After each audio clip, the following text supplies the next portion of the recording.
The world was collapsing into chaos. Empires fell, cities burned, and fear ruled the hearts of millions. Humanity's darkest hour had arrived, casting a shadow of despair across the globe. Yet, in the middle of that raging storm, one man stood unshaken, a lone figure against the tide of tyranny. His voice became a weapon, echoing in the halls of power and the homes of ordinary people. His courage became a nation's last defense, a shield against the seemingly inevitable. But what forged this titan of history? What gave Winston Churchill the unyielding resolve to refuse surrender when the whole world was ready to give up?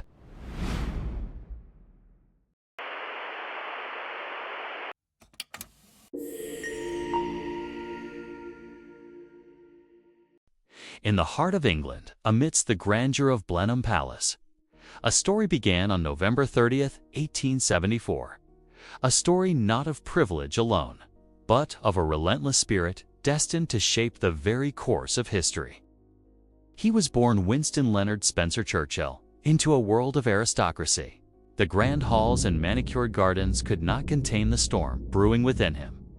While thunder rolled across the Oxfordshire sky, a fire ignited in the heart of a restless child. His father, Lord Randolph Churchill, was a formidable and often distant figure in the world of politics. His mother, the beautiful and ambitious American heiress, Jennie Jerome, was a force of nature in her own right. But young Winston was a puzzle to them both. From his earliest cries, there was a defiance that could not be tamed, a will that refused to bend. They saw a boy who chafed against the rigid structures of Victorian society. School was a battlefield of a different kind. While other boys dutifully conjugated verbs, Winston was lost in daydreams of clashing armies and vast, sprawling empires. The margins of his notebooks became his canvas, filled with intricate drawings of soldiers, warships, and the fluttering flags of imagined nations. He was not just doodling, he was strategizing. He would wander the long, echoing corridors of Blenheim Palace, the ghosts of his ancestors whispering tales of glory and duty.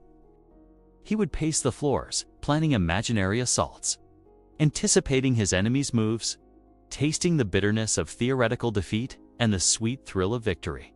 He found his true tutors not in the classroom, but in the library. He devoured the lives of great commanders: Napoleon, Caesar, his own ancestor, the Duke of Marlborough. He consumed history, philosophy, and political theory with an insatiable hunger, learning not just from their triumphs, but, more importantly, from their catastrophic mistakes. The world of books and imagination was not enough.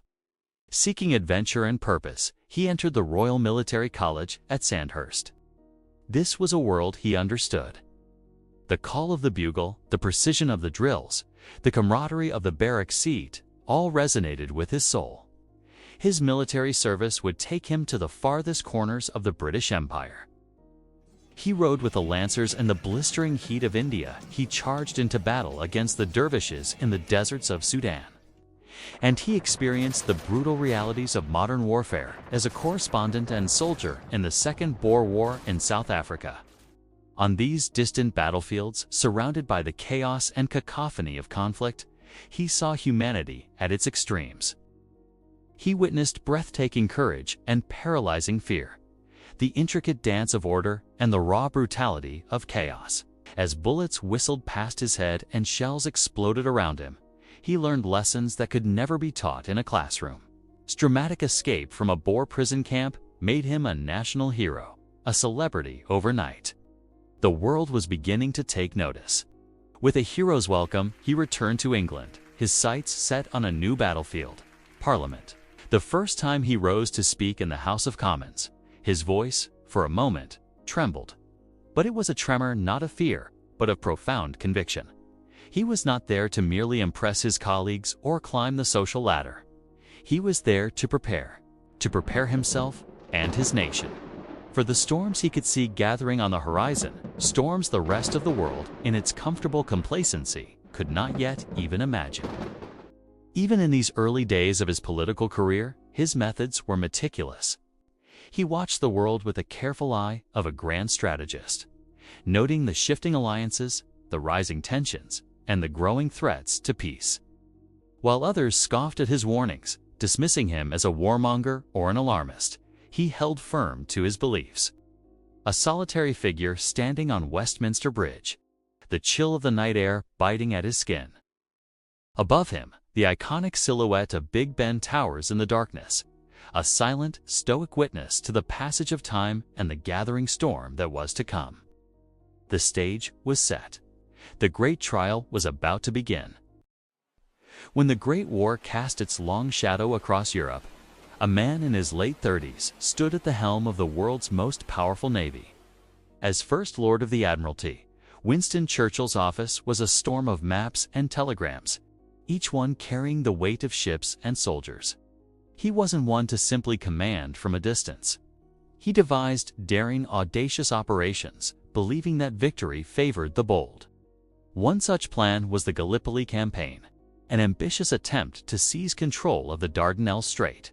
But the operation faltered, turning into a costly stalemate. The weight of every life lost pressed heavily upon him, a burden that would follow him for years. Yet Churchill's response was not to retreat into the shadows of politics. Instead, he did the unthinkable. He exchanged his politician-esque suit for a soldier-esque uniform and joined the men on the front lines in the trenches of the Western Front. There, amidst the mud and shellfire, he wasn't a lord or a strategist. He was a soldier, sharing the same dangers and hardships as his countrymen. This experience didn't just test his resolve, it forged it. The battlefield became his crucible, instilling in him a profound humility and an unbreakable connection to the common soldier. It was this trial by fire that shaped the leader who would, decades later, face an even greater, more menacing storm. After the war, Churchill's political career was a turbulent sea of triumphs and setbacks. He held various offices but also faced stinging electoral defeats and harsh criticism that could have easily broken a lesser spirit. Many wrote him off, relegating him to the wilderness years. But Churchill was not a man to be idle.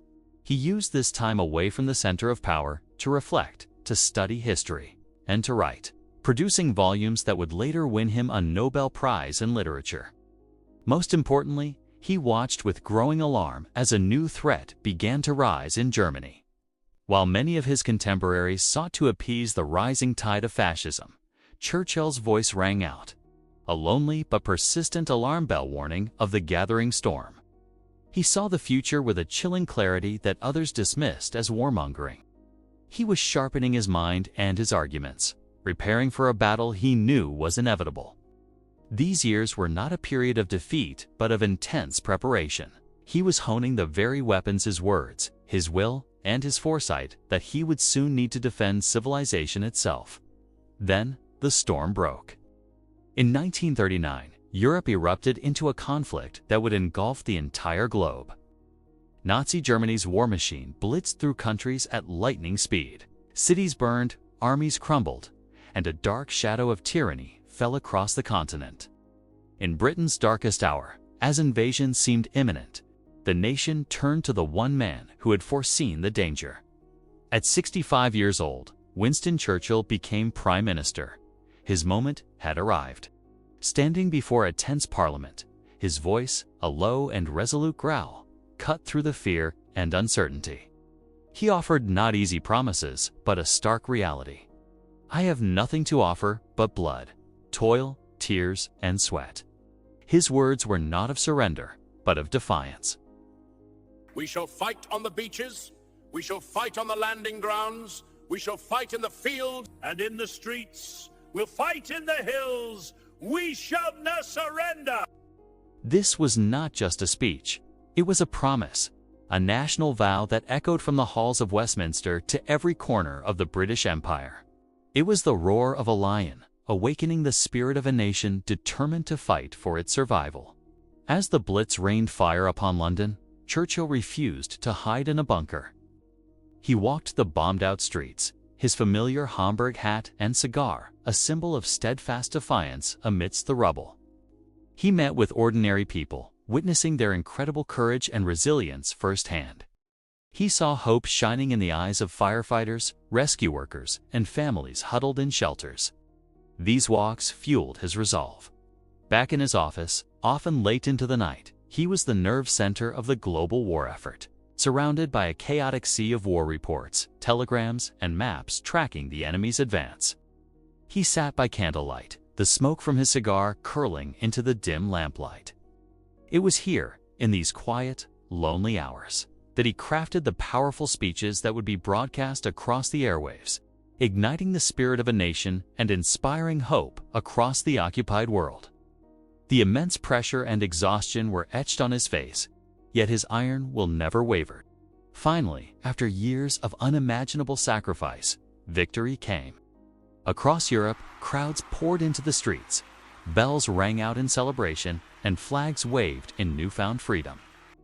Churchill, standing on a balcony at Buckingham Palace alongside the royal family, was hailed as the savior of his nation, the man who had stared down tyranny and won. But the tides of politics are ever shifting. In the post-war election of 1945, the British people, weary of war and looking towards a different future, voted his party out of office.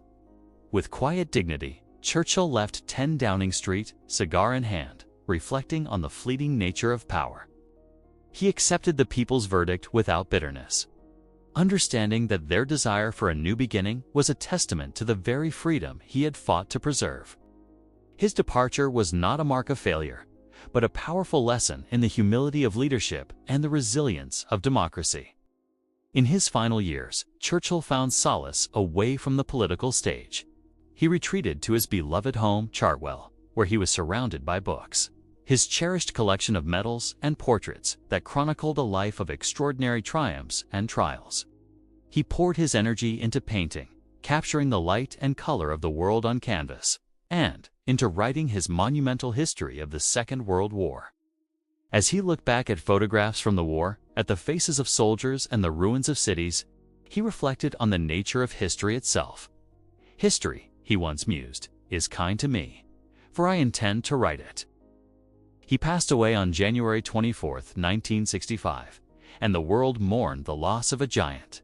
Today, his statues stand watch over London. His portraits hang in galleries, enduring reminders of a man who led a nation through its darkest hour.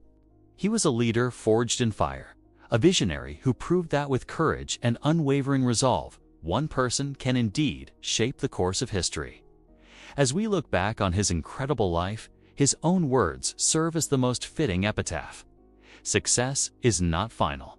Failure is not fatal. It is the courage to continue that counts. Thank you for joining us on this journey through the life of a true historical titan.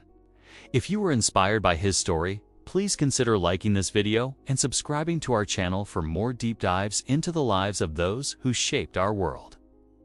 We'll see you next time.